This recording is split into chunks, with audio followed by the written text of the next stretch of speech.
Train का भूत धीमी आवाज में गूंजते पहियों की खड़खड़ाहट के बीच रात की वह आखिरी पैसेंजर ट्रेन सरक रही थी। कोच नंबर S5 में नीता अपनी सीट पर बैठी थी। सामने वही मोटी, पुरानी, धूल से भरी किताब पड़ी थी। कवर पर बने धुंधले चेहरे को देखकर ही दिल कांप जाता था। पर जिज्ञासा ऐसी चीज है जो डर से भी जीत जाती है।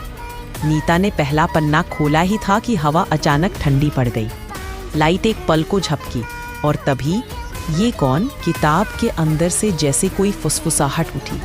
शब्द लहराए और पन्ने खुद ब खुद पलटने लगे। नीता का दिल धड़क उठा। उसने डरकर किताब बाहर फेंक दी, सीधे चलती ट्रेन से। लेकिन जैसे ही किताब उसके हाथों से दूर गई, एक सफेद धुआं नीता के चेहरे से टकराया और वह सीट से गिरकर बेहोश हो गई। उसी क्षण ठीक उसी दरवाजे के पास खड़ा टिकट चेकर उछलकर नीचे गिर पड़ा। चीखें गूंज उठी। लोग दौड़े, लेकिन किसी ने नहीं देखा कि चेकर को गिराने वाला कोई आदमी नहीं, किताब से निकला वही साया। हंगामा मचा हुआ था। तभी ट्रेन में सफेद कपड़ों में एक भिक्षु आया। उसकी आंखों में अजीब सी चमक थी। उसने नीता की नब्ज देखी और तुरंत कहा, किताब फेंककर अच्छा नहीं किया। अब कहानी ने उसका पीछा पकड़ लिया है।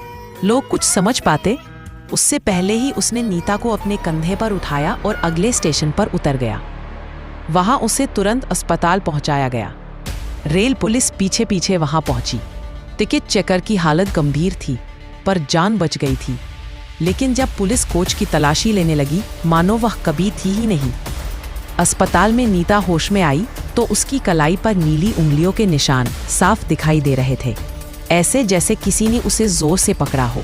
नीता धीमी आवाज में बोली, वाह, वही था किताब वाला आदमी, धुआं बनकर आया मेरे बिल्कुल पास।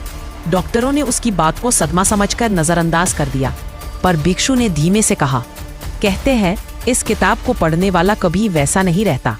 क्योंकि मैं कहानी नहीं लिखी, कहानी में किताब के अंदर भटकता हुआ एक असली यात्री है। किताब आज भी ढूंढी नहीं गई। रेलवे ने ट्रैक, पटरियां, बोगियां सब जगह खोज मारी, पर किताब कभी नहीं मिली।